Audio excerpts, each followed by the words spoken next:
Part 1.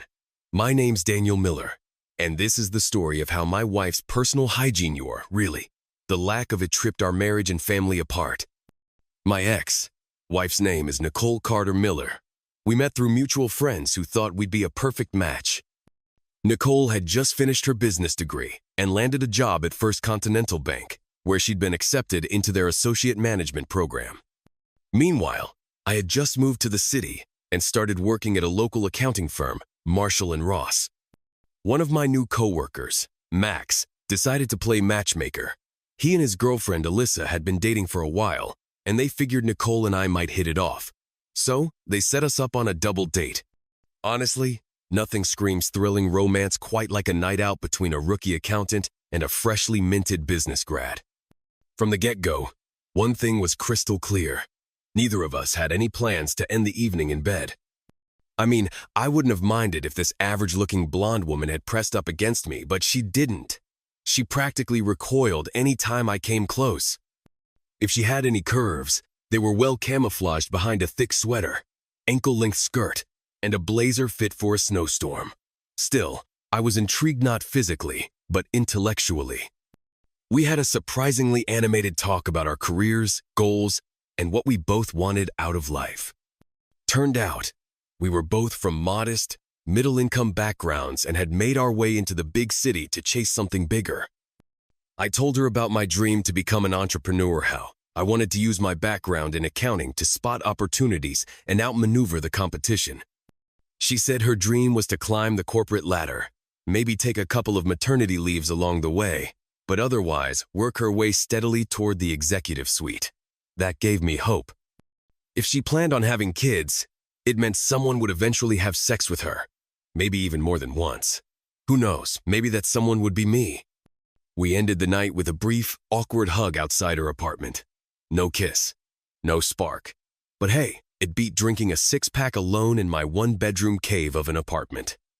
That Monday, Max swung by my office with a big grin. I said something like, "You must have had a good time with Alyssa to be this chipper." He grinned back.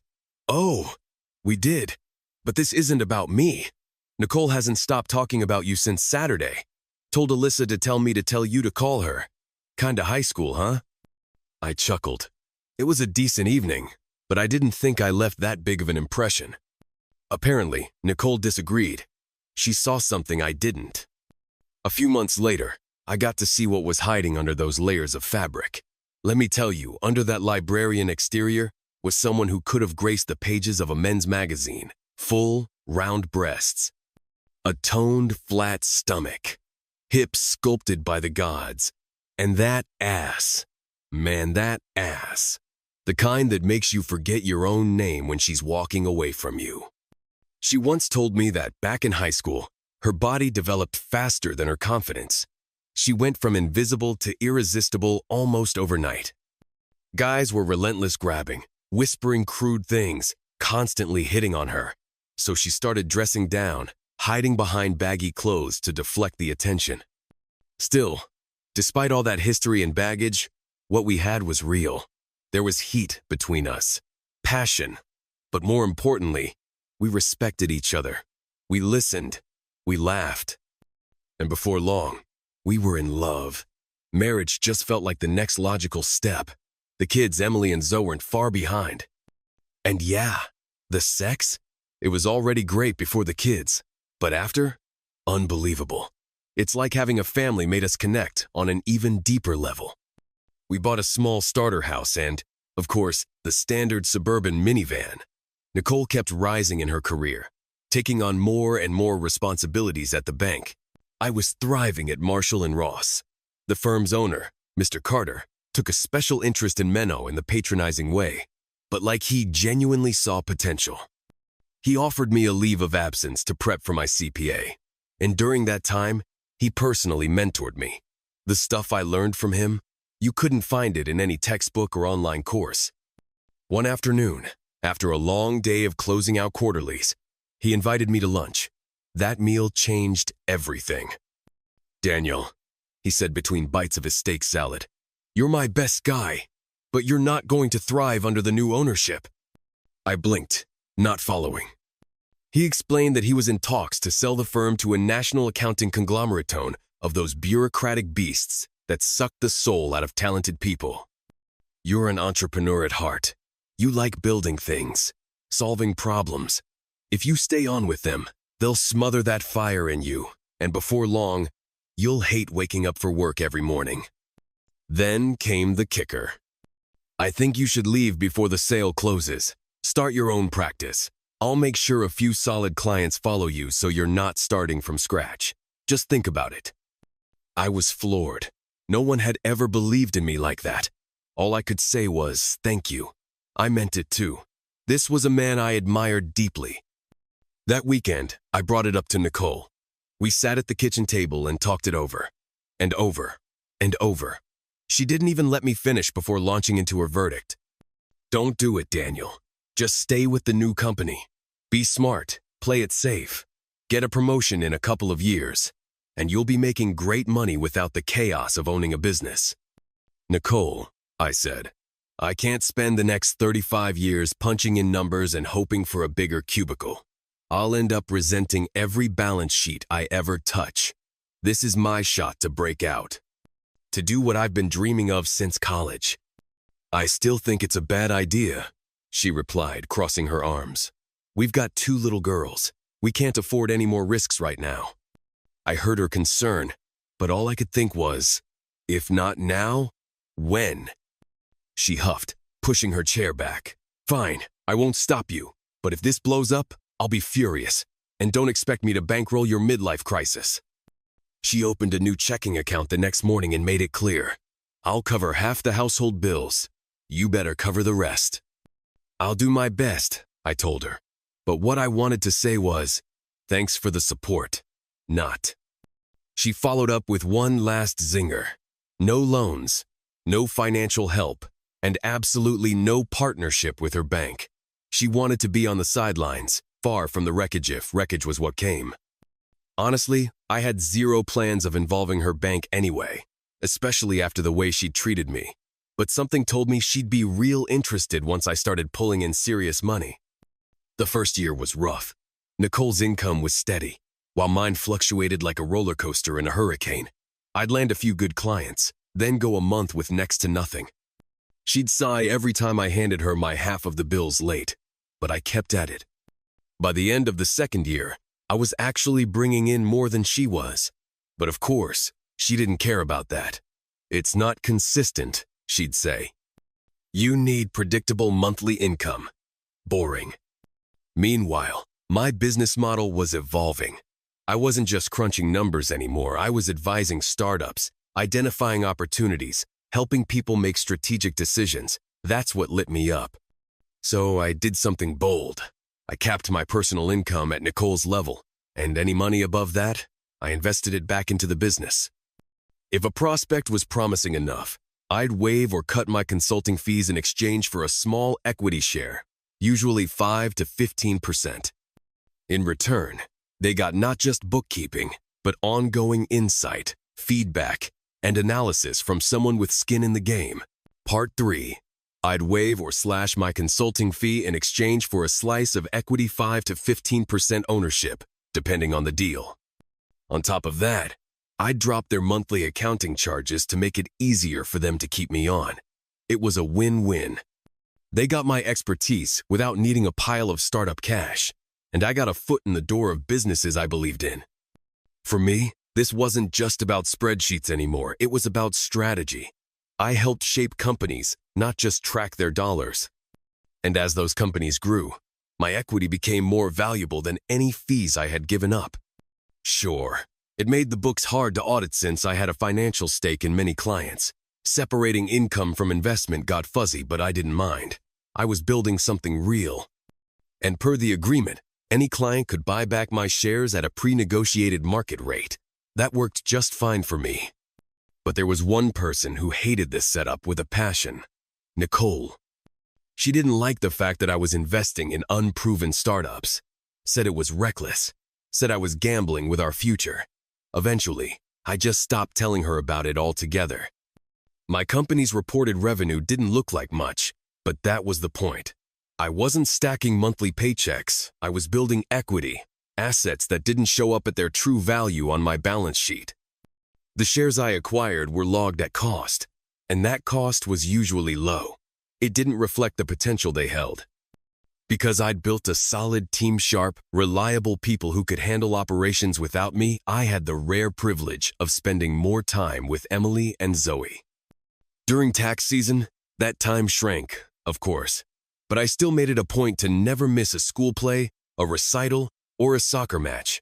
I was there for every parent-teacher conference. Nicole never showed. Those were good years. The girls were thriving, and professionally, we were both ahead of the curve for our age. Nicole's career took a big leap around then. Thanks to her tireless work ethic and ironclad discipline, she was promoted to assistant vice president at the bank. With that title came new expectations both at work and, apparently, at home. One evening, she came home and announced, "We need a bigger house, something more suitable for someone in my position." I said we should wait, maybe revisit the idea in 6 months. She agreed. Until the next Saturday. She went to an open house, just to browse, and came home with a signed purchase contract. I stood there, holding the pen she had just used to commit us to a 30-year mortgage. I was pissed. But what could I do? At that time, I'd become good friends with a few loan officers at her bank through the Chamber of Commerce. One of them casually mentioned, "Your wife, Nicole, she calls you the little accountant." He laughed like it was nothing. But to me, it was a punch in the gut. That condescension started seeping into our home. Little digs. Snide comments about other firms growing faster than mine.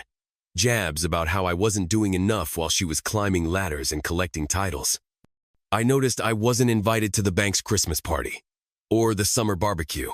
Not that I wanted to schmooze with her corporate clique, but it was clear she didn't want me there, not even as her husband. That was the moment I realized we needed to talk, really talk. So one Saturday afternoon, I cornered her in the living room. "Can we sit down for 10, 15 minutes? I need to talk to you."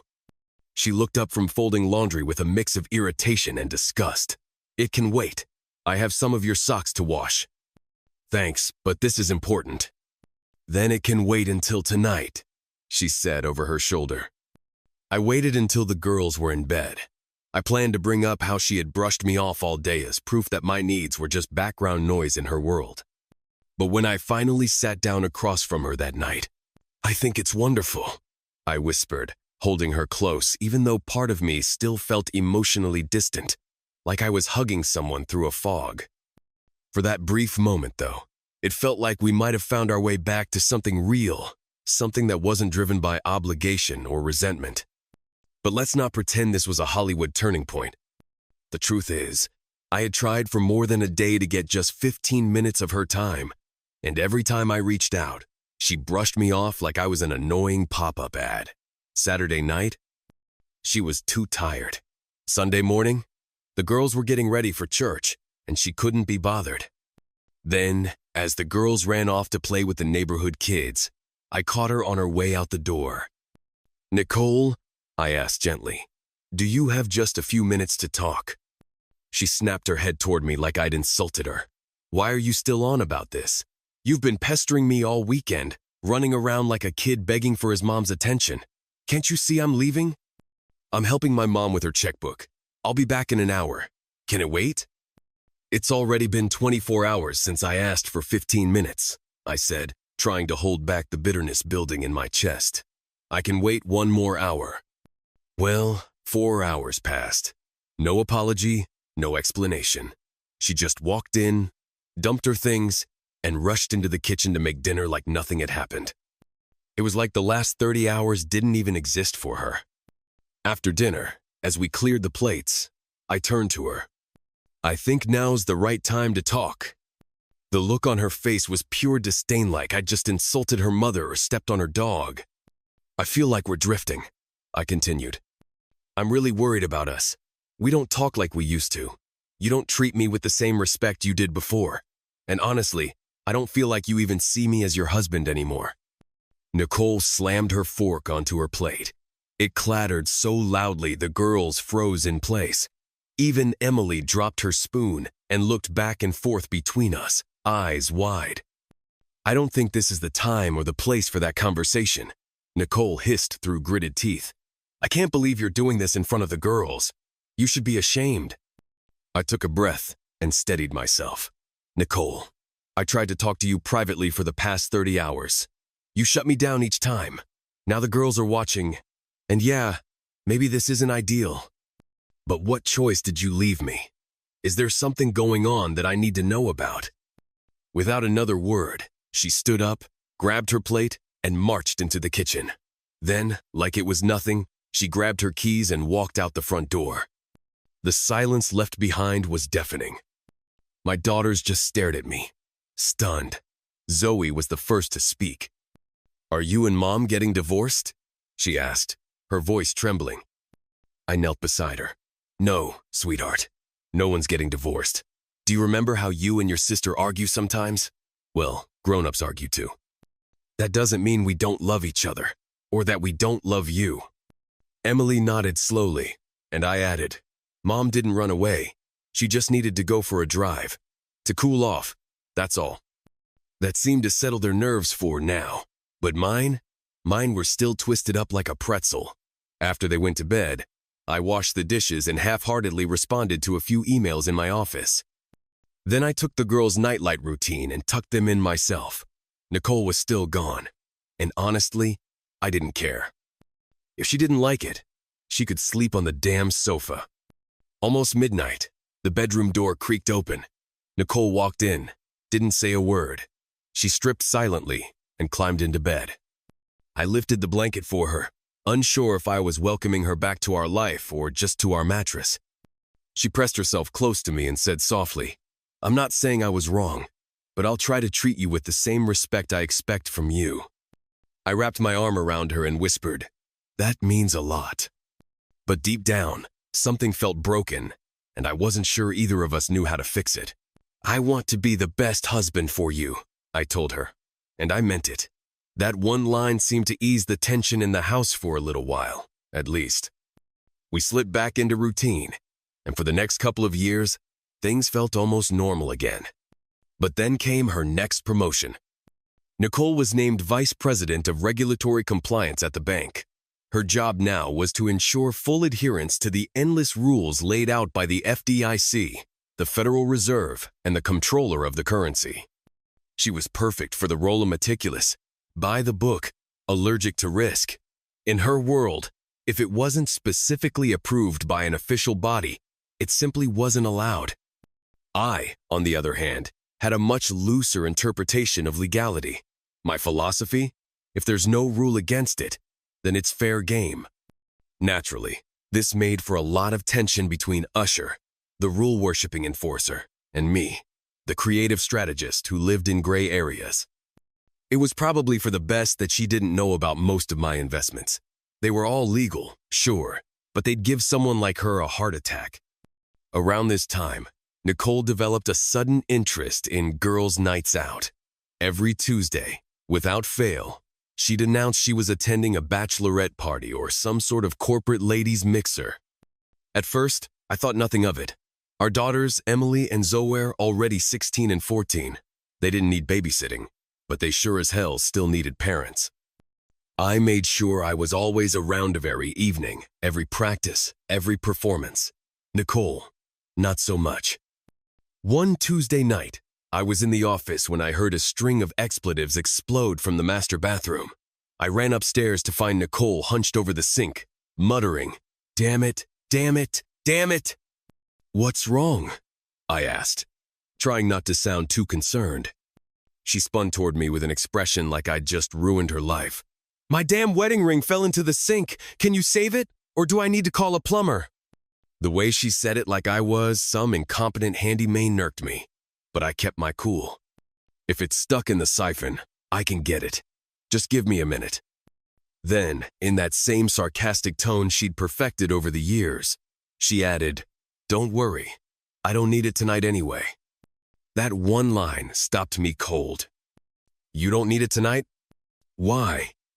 Are you planning on doing something or someone you wouldn't do with your ring on?" My brain kicked into overdrive, but I knew better than to ask anything directly.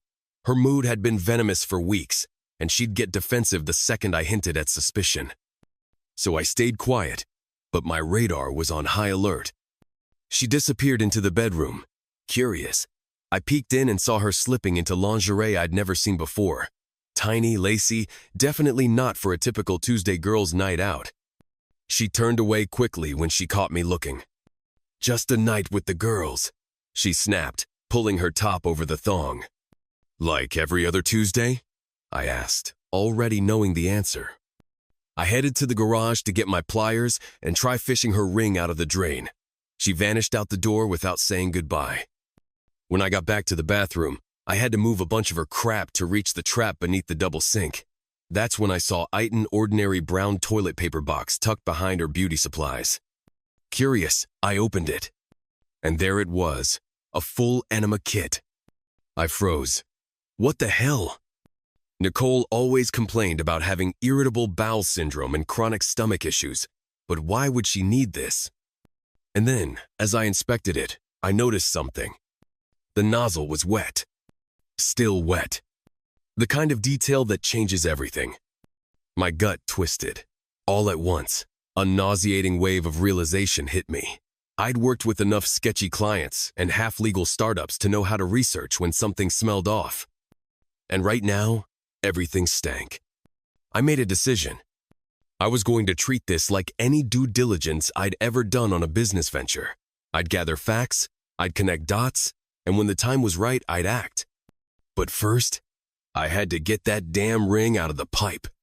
I crawled back under the sink, but before I did, I grabbed a pencil and marked the exact spot where that brown box had been sitting. I wanted to know if it moved while I wasn't watching. I wanted to see if the box would be moved over the next few days, and I made sure I'd know for certain. I snapped a few photos of how I'd left everything items positioned just so, nozzle angled exactly. If she opened it and tried to put things back without care, I'd know. She didn't get home until just after midnight. She didn't say a word, just undressed like a robot, stepped into the bathroom, and shut the door. I heard the shower turn on. I was lying in bed pretending to sleep, but my chest was pounding so hard it felt like it might wake the whole damn neighborhood. She came out, wrapped in a towel, and dropped herself onto the bed like a sandbag. The impact startled me just enough that I instinctively twitched, as if I'd been woken up. Then she giggled, lightly, like she'd just heard a funny inside joke, or maybe just relived a moment with someone else. The next morning, I got up early, not because I wanted to, because I couldn't sleep. My head was spinning with thoughts, suspicions, and the overwhelming urge to verify what I feared was true.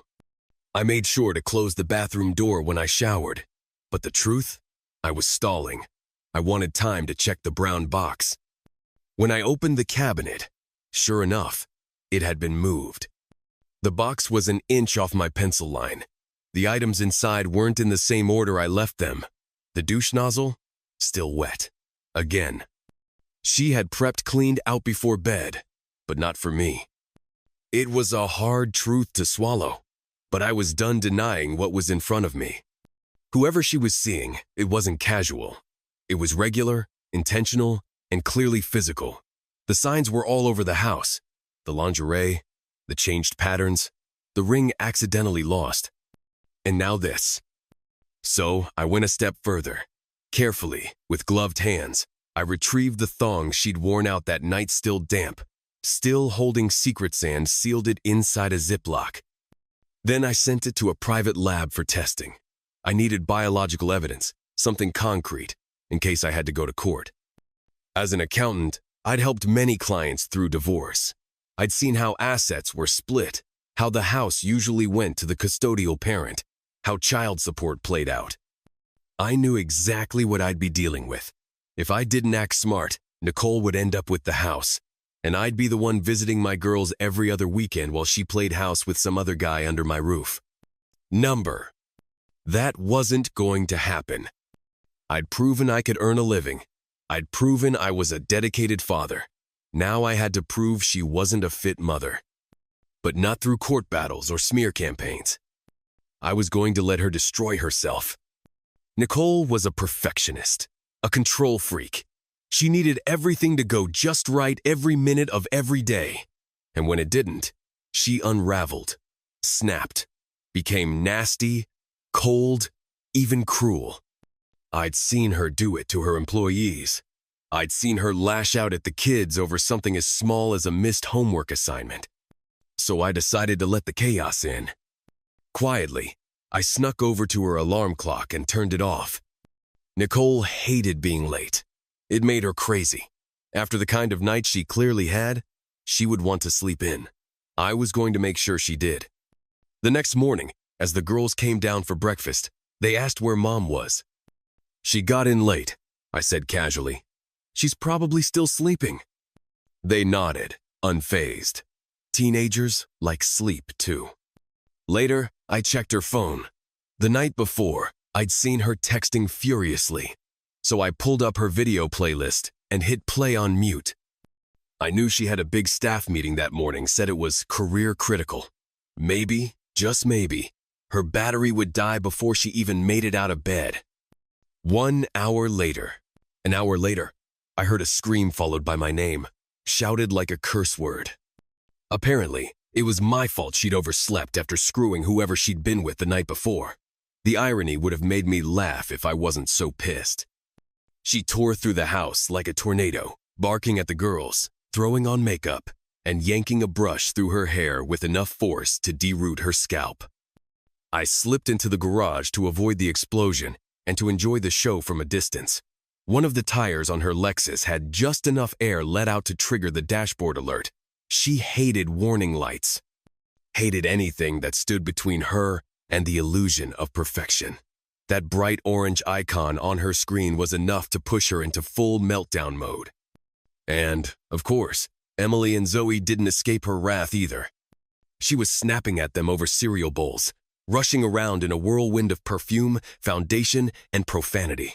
I stood there in the garage, watching it unfold like it was some kind of twisted reality show. Then came the main event. Earlier, I had switched the garage's door settings so the roller wouldn't open on command. She got in, hit the button, and nothing. The door stayed shut. Without noticing, she threw the car in reverse and slammed right into it. Boom. The two bottom panels folded in with a loud crunch.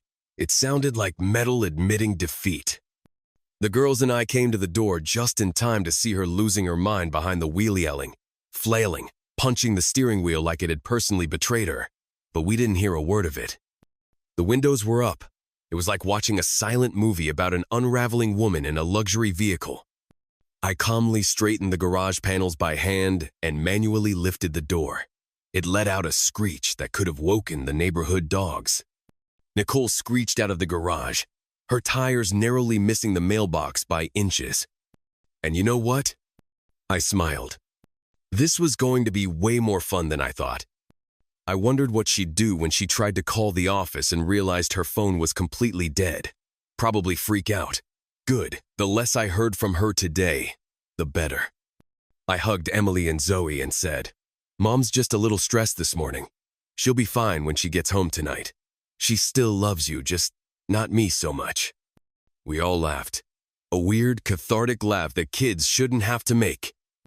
Later that morning, I made sure her alarm clock was set to full blast, just in case she forgot to reset it. Unlike my wife, I showed up to work on time, whistling even. That always made my employees nervous, in a good way.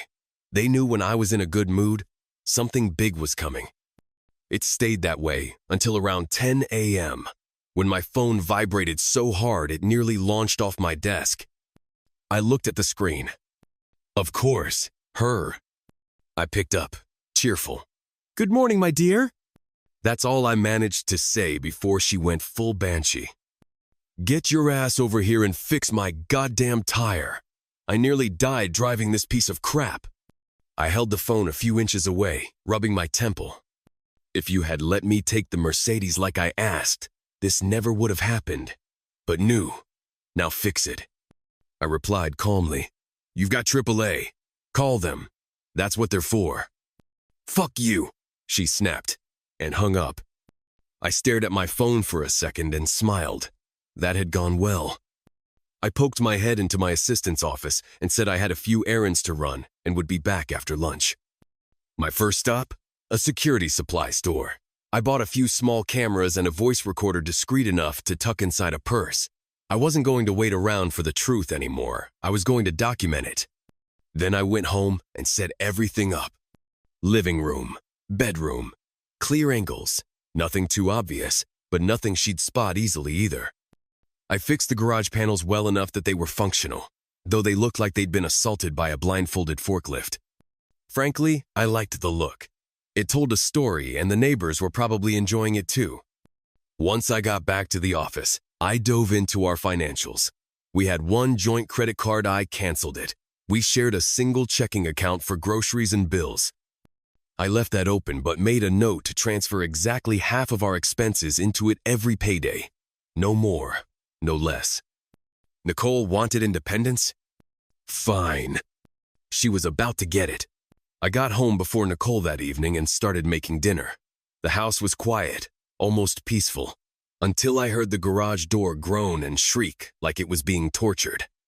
She slammed it open so violently you'd think the FBI was raiding us. The noise was deafening.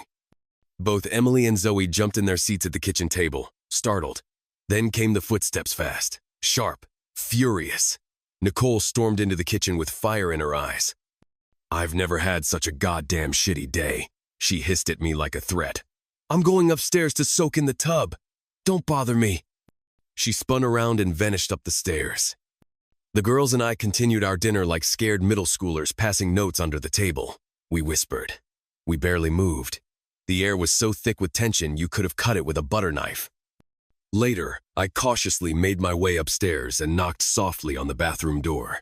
"Hey, dinner's ready if you want some." The door creaked open a couple of inches. She appeared just long enough to hurl a bar of soap at me, hitting the wall with a loud thwack. If I wanted dinner, I'd tell you. Get out. That was my cue. Perfect opportunity. While she marinated in her bath of rage, I snuck into the bedroom, pulled her designer handbag off the chair, made a small slit inside the inner lining, and slipped the voice recorder in. Perfect fit. Seamless. Invisible. I zipped it up, placed it exactly as I found it, and tiptoed out like a spy with a clean getaway. I didn't sleep in the bedroom that night. Didn't want to risk waking up to another argument or flying soap. Instead, I curled up on the living room sofa and waited for morning like a soldier in a foxhole. At 6 a.m. sharp, the house exploded. Her alarm clock blared a vulgar rap song at full volume, something about shaking asses and making money, followed by Nicole's shrill shriek and two teenage girls screaming like they were under siege. It was like the Marines had stormed the second floor. While she stomped around upstairs, ranting and banging things in the bathroom, I made myself useful. Slipped out to the garage and smeared a thick, nasty glob of dark lawnmower grease right in the center of her driver's seat. Not enough to be obvious, but just enough to soak through her dress after 5 minutes in the sun. She'd think she shit herself. And that wasn't all. I dabbed a bit more grease on the hem of the skirt she'd worn yesterday just to really sell it. If she blamed someone, I was hoping it would be her assistant Linda, who was married to one of my buddies. A little collateral confusion never hurt the mission. Linda actually called me later that afternoon. "You will not believe the scene your wife caused over a grease-stained skirt. Hurricane Nicole has made landfall. Everyone's hiding in their cubicles." "Good to know," I said, smiling. "Tell her I said hi." I stopped short of sabotaging her life, but I kept the psychological warfare going. Little things started happening. One of her diamond earrings disappeared from the vanity. The wine-colored dress she wore last Tuesday developed a very suspicious red stain she didn't remember making. The insoles on her favorite designer heels began to peel. Because I knew where she kept her passwords, I started logging into her accounts and messing with them. Harmless things. Harmless, but annoying. Her favorite shopping site locked her out. Her banking app asked for security codes she couldn't remember. Netflix wouldn't recognize her email. Her Lexus started making odd sounds too. I dropped a ball bearing into the door panel. Every time she turned a corner or hit the brakes, it rolled and clanked, like a ghost mocking her from inside the car. Every day or two, something new would go wrong. Death by 1,000 cuts. We were now past cut 500. Then came the real test. It was Tuesday again. Nicole got home from work in a hurry. Didn't speak to Anya Nina me, not the girls. She made a beeline upstairs, locked the bathroom door, and went through the same exact ritual as the previous week. Lingerie, makeup, the brown box, same contents, same wet nozzle. No deviations. She was clockwork. The only difference? This time, I was tracking her phone. Her first stop, Bonefish Grill. Next, O'Hara's The Dance Bar, a sleazy downtown spot known for its drink specials and dim lighting. I wasn't interested in what she did in the bar. I wanted to see who she left with. I'd still have to pay for childcare, a maid, and a cook. Nicole laughed on the recording, her voice dripping with contempt. But now, my little weakling does it all for free and still deposits money into our joint account. I don't cover nearly as many household bills anymore. Plus, I'm stashing away a solid chunk of my paycheck somewhere he'll never find it in the divorce. She giggled like it was a game. I mean, I use some of it for household expenses, just enough to make it look good, but the rest goes straight into my secret pile. Then her voice dropped low and sultry. So, when are you finally pulling the trigger on your frigid wife? His voice smooth, smug answered, that date's already etched in stone. I leaned in closer to my laptop speaker. He continued, her dad made me sign a prenup before we got married. I only agreed once we added a 20-year clause. In 3 more years, I get half of her multi-million-dollar stock portfolio. Nicole cackled. See, perfect timing. Your prenup expires right when Zoe heads off to college. You get her money, and we both get our freedom. I sat there in stunned silence, the headphones gripped in my hands. These two weren't just cheating. They were plotting, calculating, playing the long game like con artists. They deserved each other. Every manipulative, hollow piece of each other. I listened on. Apparently, they were even rotating hotel booking seats, taking turns reserving a room at the Hyatt so that neither of them had a suspicious pattern in their name. Nicole even started doing full checks on her tires and the garage door before leaving for their little rendezvous. They were paranoid. Good. They should be. What they didn't realize was that their twisted behavior wasn't just visible to me anymore. The girls noticed too. Nicole's mood swings, her absence, her coldness was starting to wear on them. They didn't ask questions, but I saw the looks, the quiet discomfort, the withdrawal. Then the lab report came in. Traces of biological fluids were found on her thong, multiple in fact. I had the proof. Now I had the motive, the pattern, and the physical evidence. It was time. I called my lawyer, Jeff Goldman, and told him to start preparing the divorce paperwork. I want full custody of the girls, I told him. You've clearly been the primary parent, Jeff said, but you know it won't be easy. Judges don't hand over full custody lightly. I get that, but we've got the phone tracker, the recordings, her schedule, the hotel receipts and her neglect. I don't think the girls even want to be around her anymore. Jeff nodded and took notes. I'll add everything, but we'll need to keep building the case. I laid out my proposal. Split the house 50-50ths, with neither of us allowed to force a sale until after both girls went to college. Each of us would retain our separate retirement and investment accounts. Since I had kept my taxable income close to hers, neither of us would owe child support, but she would pay for childcare and cover the girls' college tuition. We saved enough for tuition, housing, books, I told him, but not the extras. Trips, outings, clothes. She can cover that. She makes more on paper. Jeff scribbled that down. Smart. What about her deferred compensation plan at the bank?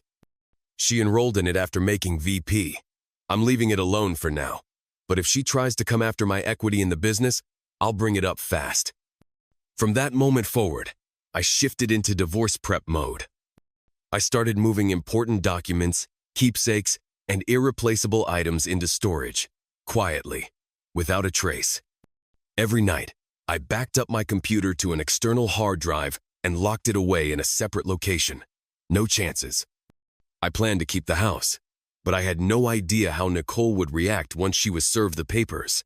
Would she scream, get violent, try to take the girls and run? Just in case, Jeff recommended hiring a private investigator to dig deeper into Nicole's mystery man. I gave the PI everything I had: his first name, the license plate I had written down, and a photo snapped from the motel parking lot. Find out where he works, I told him. Fast. I gave the private investigator everything I had on Lison's plate. Partial photo, the time-stamped motel visit, hoping he could piece it all together before the situation escalated. Meanwhile, a new opportunity fell right into my lap. Every year, at the end of Q3, Nicole's bank launched its annual budgeting cycle. All departments reviewed performance, filled out evaluations, and proposed their next year's budgets. It always culminated in a senior management formula dinner, awards, presentation, and ballroom dance hosted at the Hyatt Hotel. Black tie only. Spouses invited. Rooms provided for conveniencer discretion. Nicole had told me about it years ago, back when it was a distant goal, back when she still thought we were a team. But once she made it into that elite circle, I was no longer welcome. She never explicitly said I couldn't come, but the message was clear. I wasn't successful enough to be her plus one. She reminded me of that frequently. "If you were just a little more driven," she once said, sipping wine without looking at me, "maybe you'd be there next year." She meant it as motivation. I took it as a punch in the gut. Still, I didn't care about rubbing shoulders with overpaid bankers. I just wanted the truth. So I searched. Every night, while she was asleep or out screwing around, I rifled through her things closets, drawers, purses, emails. A week before the Hyatt event, I found something new. A designer shoebox tucked deep in the back of her closet, behind a stack of off-season coats. I always started there. That's where people hide things they don't want found. Inside, a pair of Jimmy Choo evening heels. Black, glossy, obnoxiously tall. No receipt, but Google gave me all I needed, over $1,000, for shoes. I didn't say a word, but I had an idea. I thought about replacing them with Crocs, or muddy yard boots, something humiliating. But instead, I got surgical. I took them to my shop, locked the door, and clamped one heel in a vise. Carefully, I twisted the thin stiletto heel just a few degrees off-center, barely noticeable, but when she walked in them, her balance would be shot. Then I rewrapped them exactly as they'd been, returned them to the box, and put everything back in the same hidden spot. She'd never know. A day before the Hyatt event, my PI called. "Got something for you," he said. I drove straight to his office. He closed the door, pulled out a folder, and sat down across from me. "Her boyfriend's name is Greg Dawson. He's a senior loan officer at the same bank. Doesn't report directly to her, but your wife's job is to enforce compliance, including interdepartmental ethics policies. Sleeping together? It's a violation. If this goes public, they're both toast." I leaned back, whistling. She's in charge of enforcing the rules, and she's breaking them. "Exactly." "I need a favor," I said. "Can you get footage of her at the Hyatt event? Video of her walking, dancing, anything. I want it on record." He smiled. "Already working on it. I've got a shot of her from the parking garage. I'll be set up by Friday night." I handed him another envelope with a check. "Pleasure doing business," he said. Friday night came, and so did the footage. The moment I saw it, I nearly spit out my drink. Nicole walked into the ballroom like a baby deer on ice. The sabotage worked perfectly. The offset heel threw her entire balance off. Every step looked like she'd already had too many drinks. She staggered, stumbled, overcorrected.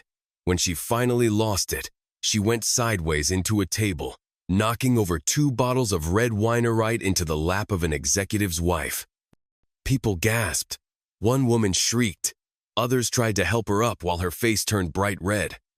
The PI, sitting beside me in his office, could barely contain his laughter. "She walked like she was drunk," he said through chuckles. "Absolutely hammered." But she wasn't. She was just arrogant. And now, I had it all on film.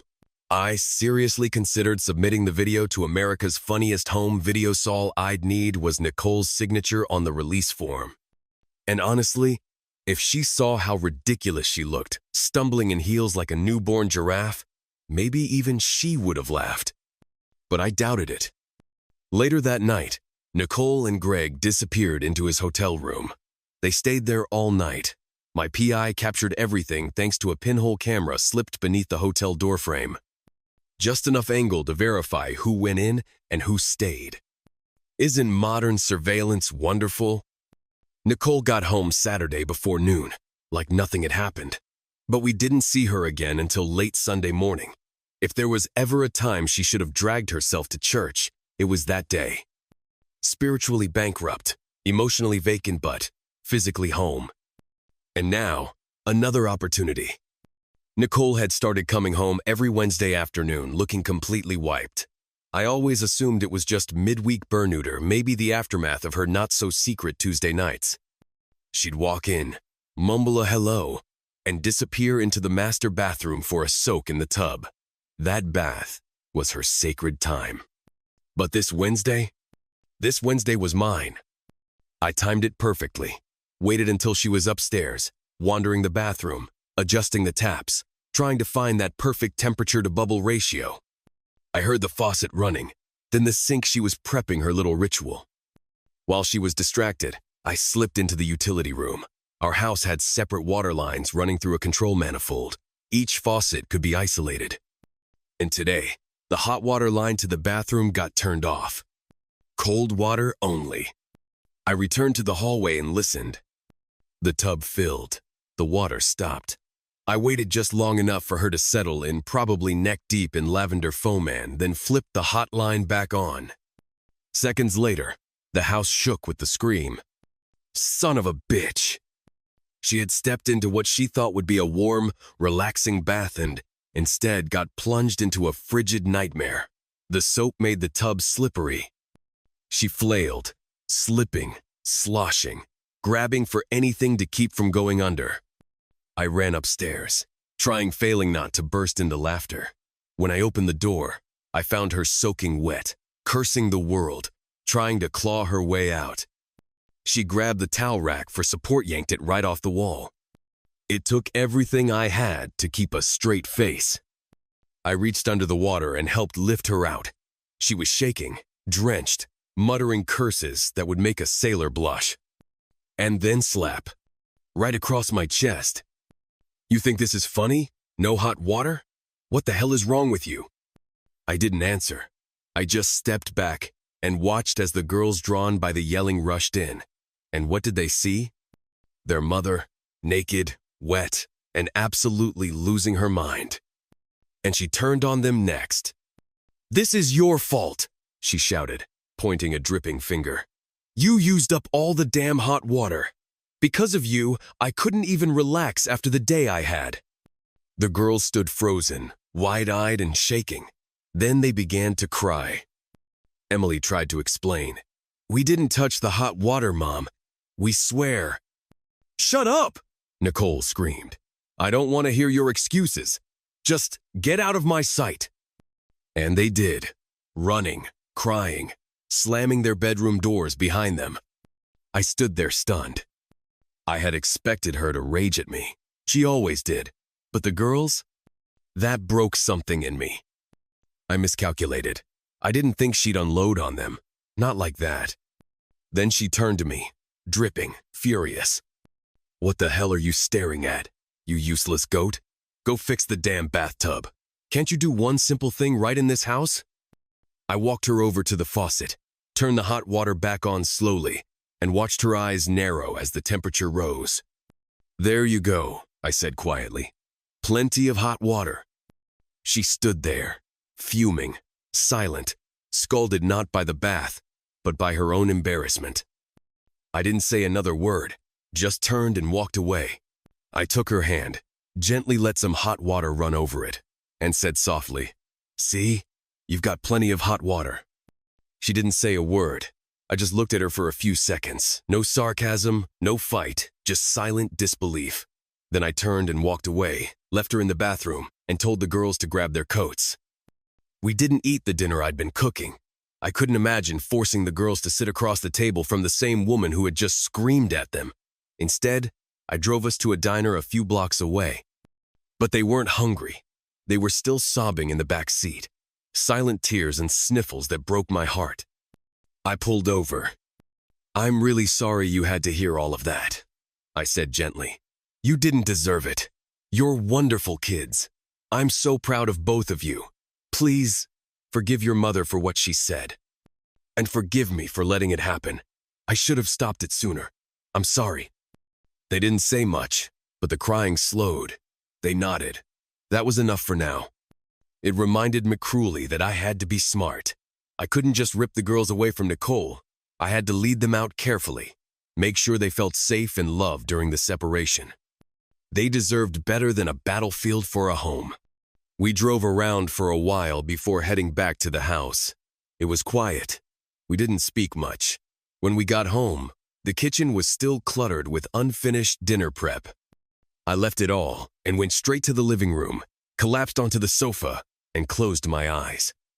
In the middle of the night, I felt it. That eerie sensation like something dark was looming over me. I opened my eyes and saw her, Nicole, standing in the darkness, just staring. It was almost ghost-like. All I could manage was a quiet, "Yeah?" She stood in silence for a moment longer. Finally, she said, "I shouldn't have yelled at the girls like that. It wasn't their fault. I must have turned the wrong knob or something." Her voice was flat, detached. Then she continued, like reading from a list of excuses. "This past month, I've been so overwhelmed. The tires, the garage, my shoes, everything's been going wrong. Every little thing makes me snap. I need to, I don't know, get my life back on track." And with that, she turned and went back upstairs. I think that was all she came down to say. The following week, the universe threw me a lifeline. One of my investment partners called and said, "Hey, I've got a 2-bedroom condo in Green Ridge, Colorado. My tenants backed out last minute. Week between Christmas and New Year. You want it? I'll cut the price in half." It felt like a gift. I told him I'd call him back. The girls were still shaken. Nicole had apologized in her usual cold, stiff way, but her words didn't land. The sting from that bathroom meltdown hadn't faded.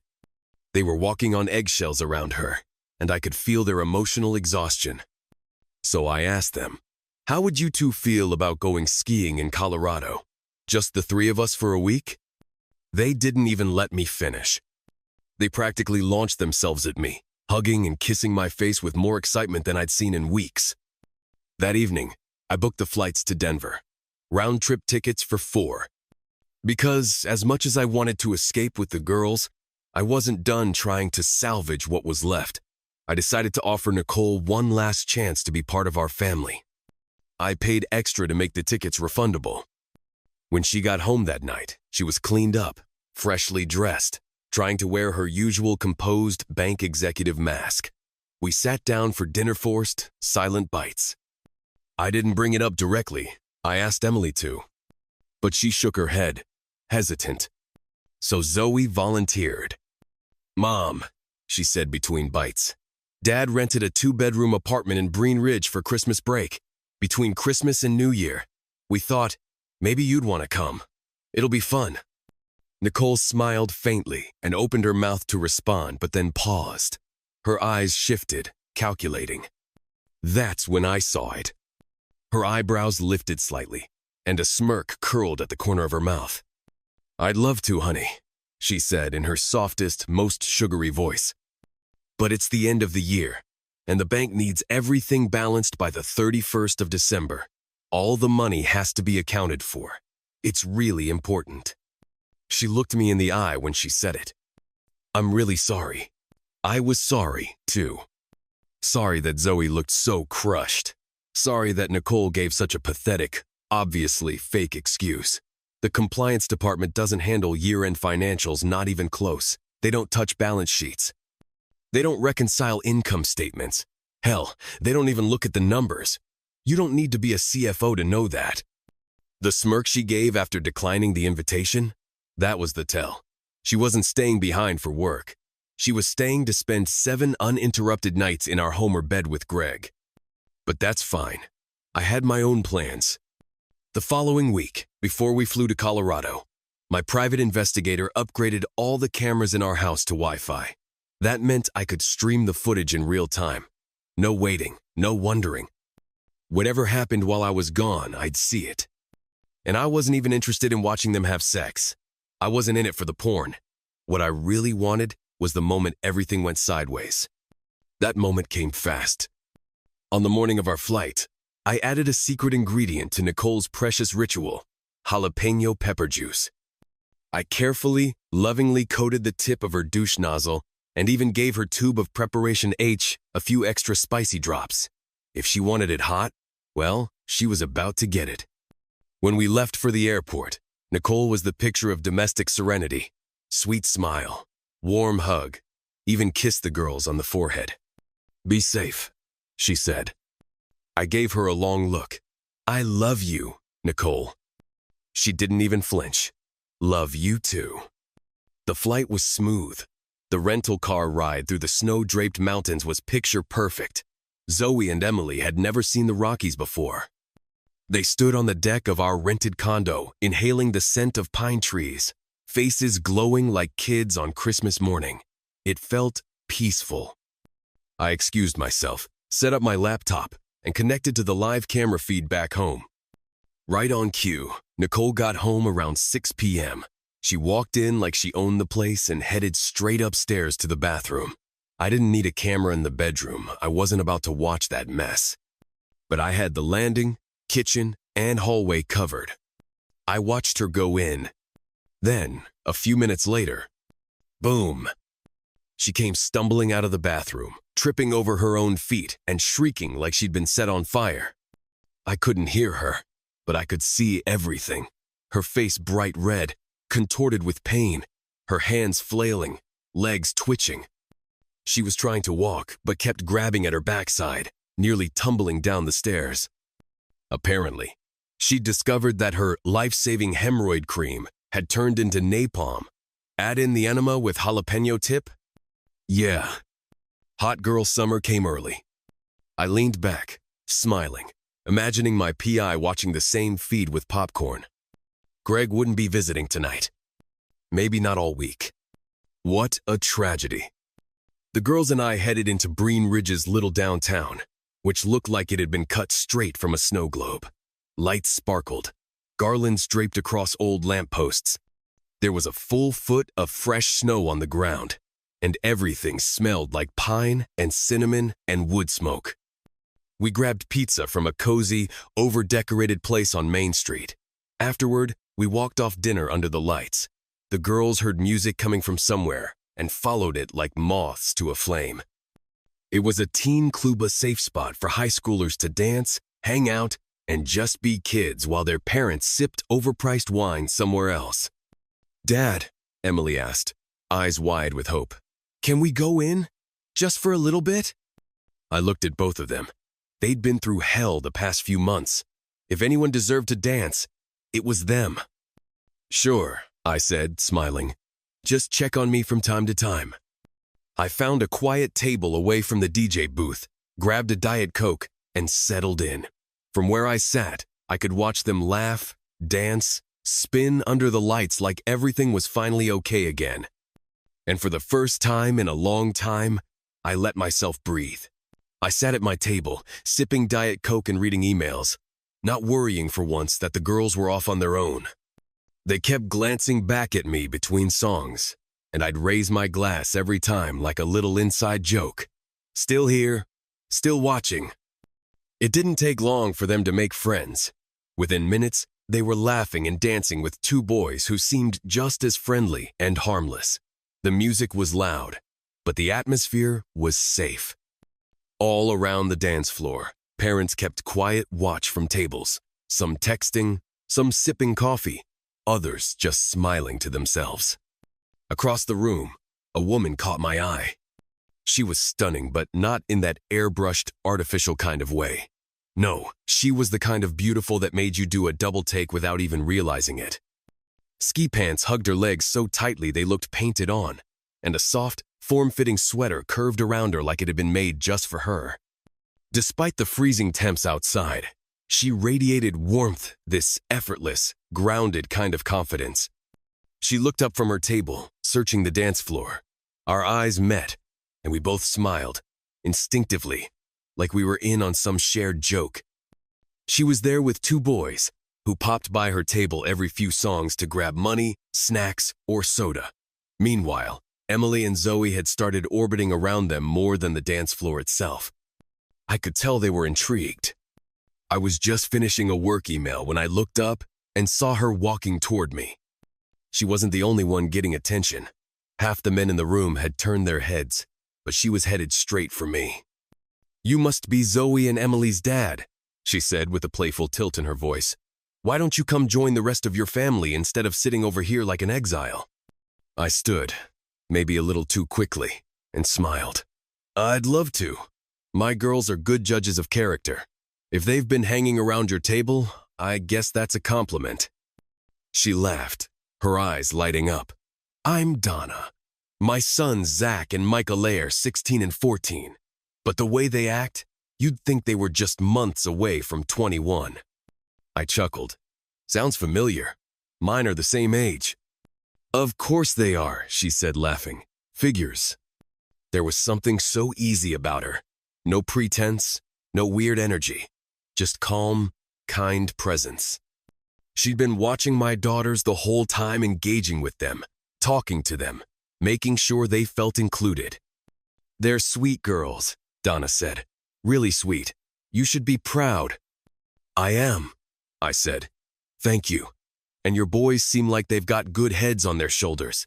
Is that their nature or your parenting?" She grinned. "Bit of both. I work from home, so I'm the one who gets them off to school and meets them when they come back. They get a lot of attention, probably more than they want, but they're my world." And just like that, we clicked. It was the first day for all of us in Breen Ridge, but the connection felt like it had been forming for years. The four teenagers quickly made plans to ski together the next day. Donna and I worked out our schedules to make it all flow. She'd help get the kids out the door in the morning. Then she and I would have breakfast together, maybe hit the slopes later when the sun was high. Over the course of the week, we talked more and more, and the more I talked to her, the more I liked her. I told her about Nicole, about the breakdown, the distance, the lies, about my plan to divorce her. I didn't share every detail, especially not the pieces I wasn't proud of, like the extent of my quiet revenge campaign. I wasn't trying to hide who I was, I just didn't want to dump my baggage on her all at once.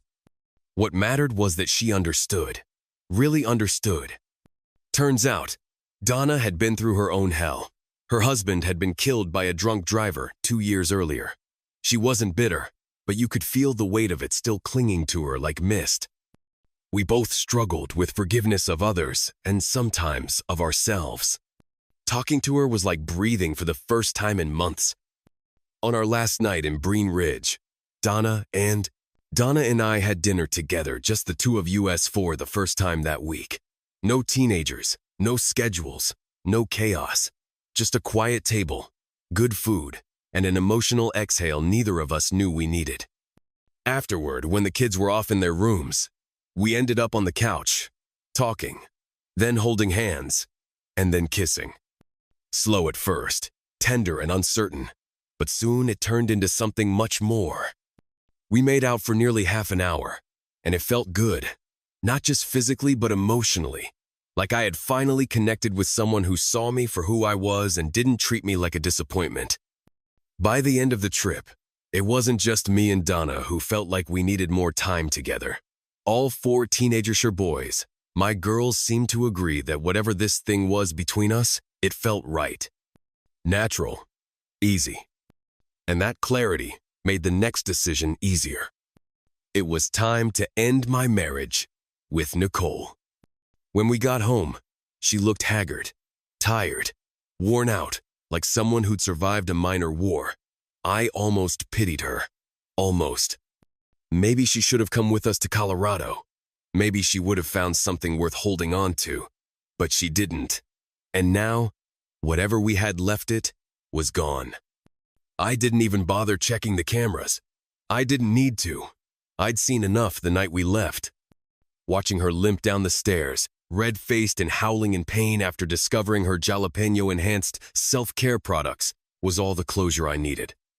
I called Jeff and told him to finalize everything. File the papers. Notify the court. Let's get it done. When I sat down with the girls to tell them, they took it better than I expected. I think, deep down, they had seen it coming for a while. They'd watched my relationship with Nicole erode like rock under salt water. They'd seen me with Donna calm, smiling. Present tan, they'd felt the difference. The contrast was undeniable. Zoe, ever the brave one, asked the hardest question. Dad, what happens to us now? Where will we go? I pulled them both close and wrapped my arms around them. From the day you were born, I said, you've been my entire world. And that's not going to change. I've asked for full custody. My hope is that the three of us will stay right here in this house. You'll stay in the same school, with the same friends. I'll keep cooking for you. I'll be here when you wake up and when you come home. And you'll still see your mom as much as you want to. They nodded slowly, processing. I want you both to know, I continued. This decision about who you live with is yours. It's your choice. Whoever ends up with custody also keeps the house until you both go off to college. That's the agreement. Their eyes welled up, but they weren't crying from fear. It was something softer, like relief. No need to decide today, I added. This is important. Take your time. For now, why don't you take my car, go grab dinner, and let your mom and me talk privately. Trust me, you don't want to be here for that. They hugged me, whispered quiet, I love yous, and headed out. Once they were gone, I checked my phone. 12 missed calls, 17 texts, all from Nicole. I took a breath, then called her back. She didn't say hello. She screamed. The venom in her voice was so intense, I half expected my phone to melt in my hand. She unleashed every insult, every accusation, every desperate gasp for control she could muster. I didn't interrupt. I just let her rant until the fire ran out of oxygen. Finally, she paused to catch her breath. Why would you do this to me? She spat. Why don't you love me anymore? After everything I've done for you for the girl show, could you? Why don't you come home and talk this through like adults? She didn't get a response. I just hung up. She was on her way. Minutes later, she burst through the front door like a thunderstorm wrapped in designer boots. She charged at me, eyes wild, fists clenched. Why? She roared. I stood still, calm. You've been cheating on me with Greg Dawson, every Tuesday night. I don't even know how long it's been going on, but how did you think this would end? She opened her mouth, but I cut her off. I gave you a chance, Nicole. I offered a clean break, a fresh start. I even invited you to Colorado. You chose Greg over your family. You made that decision. And now you'll live with the consequences. Her breathing quickened, her lips trembled, but the fight in her eyes was still burning. You need to gather your things and move out. Find a hotel, somewhere else. You're not staying here while we sort this out. I'm not going to throw your things out onto the lawn and set them on fire, I told Nicole. Not today. You can see the girls whenever you want, but after you check into a hotel. From there, get a lawyer and take a look at the divorce proposal I've prepared. I think it's fair. I watched her jaw clench. You decide what you want to do next. But in the meantime, don't call me unless it's about the girls or collecting your stuff. As far as I'm concerned, we have nothing else to talk about except the divorce. With that, I walked to my office, closed the door behind me, and sat down. For a moment, I just listened. Suitcases were slamming into walls, doors, the staircase. Her frustration echoed through the house like a tantrum in surround sound. What I didn't hear was crying. And somehow, that made it worse. There was no sadness left, no remorse, just rage, emptiness. I knew then, without any doubt, that I never wanted to be with her again. And apparently, she felt the same way. No begging, no apologies, just violent packing and venom. Next, on my to-do list, changing the locks, resetting the Wi-Fi, updating the security codes. One by one, I was erasing her access to our life. Nicole was livid during the proceedings, not because she loved me or wanted to keep the family together, but because I had stolen her script. She always imagined she'd be the one to leave me, that she'd kick out the boring little accountant who wasn't good enough for her. She wanted control of the narrative. Instead, I filed first. I exposed the affair, and worst of all for her, I didn't fall apart. She was furious. We both refused counseling. What would have been the point? The love was gone. The trust was dead. Whatever we'd built over the years had already been squeezed dry. But I was lucky. Most men don't get what I got. Zoe and Emily told the court they wanted to stay with me. They saw their mom maybe once every week or two, out of obligation more than anything. They didn't enjoy it. She asked them about me, tried to fish for information, and they hated it. I kept my distance. I was never home during drop-offs or pickups. We rarely spoke, and when we did, it was through short texts or curt voicemails.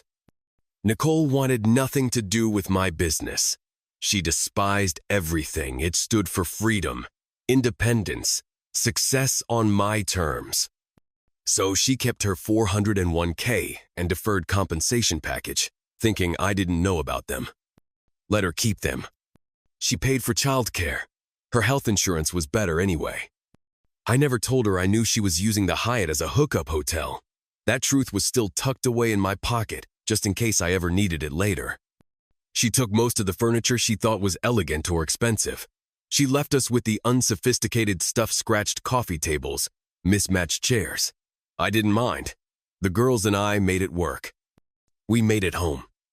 Strangely, she left all the family photos, as if we'd treat them like some shrine to her. She didn't even glance at them when she left. I'm sure she had money stashed somewhere else, in some account she thought I couldn't trace. I didn't care. Let her keep her secrets. All I needed was my daughters and my business. Everything else was just background noise. Then something unexpected happened. Someone anonymously sent videos of Greg and Nicole having sex to Greg's wife. I didn't do it, didn't need to, but once it happened, it blew up fast. His marriage imploded. Their legal costs skyrocketed. It was the scandal of the season at their bank.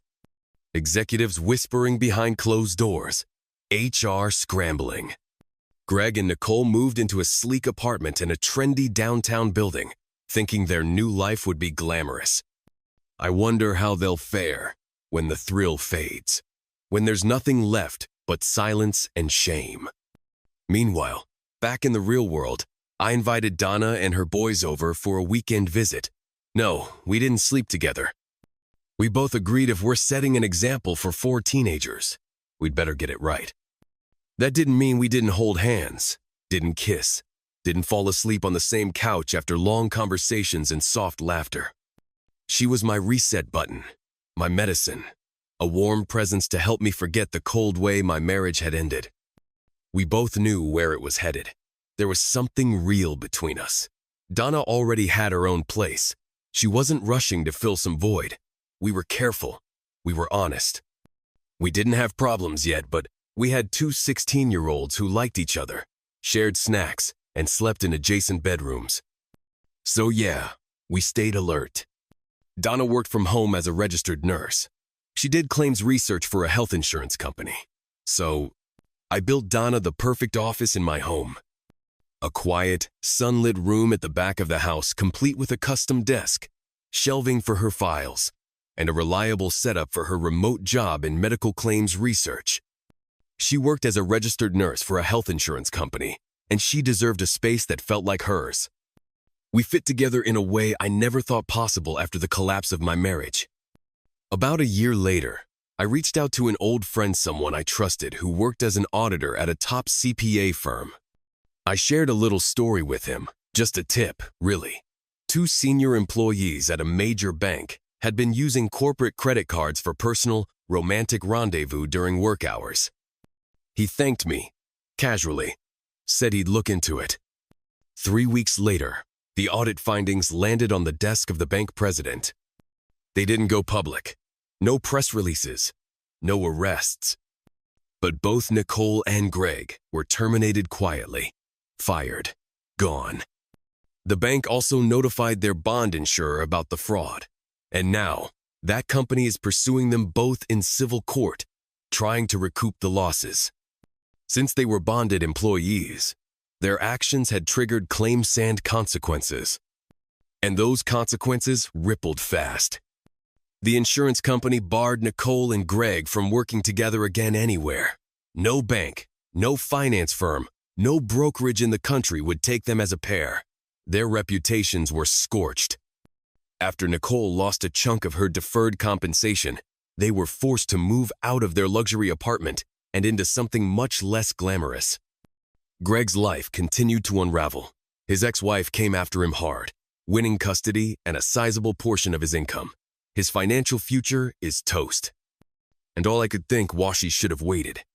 3 more years and he'd have gotten half of Nicole's portfolio. But greed doesn't wait, and karma doesn't miss. Nicole, stripped of her career and status, took a job as a paralegal at a divorce attorney's office. The irony writes itself. She spends her days helping others pick apart their broken marriages, all while retreating at night to a 1-bedroom apartment, alone with her thoughts and her regrets. I know she reflects on it. I know she wonders how it all slipped through her fingers. She doesn't date the high-powered men she once fantasized about, the lawyers, the surgeons, the executives she used to believe she deserved. No, they don't seem interested. Maybe they see through the polish now. Meanwhile, my worthless investments had matured into something substantial. By the end of the year, the combined valuation of my portfolio had topped $2 million. Not bad for a little accountant. It was shaping up to be a very good year. And the best part? My wedding to Donna is set for mid-June. I have my daughters. I have my business. I have peace. And I have a partner who sees me, respects me, and stands with Minot over me. So yeah, things turned out all right. Subscribe to our channel because if you think this story was wild, wait until you hear the next one. Just one thing. If you're under 18, you're definitely not ready for what comes next.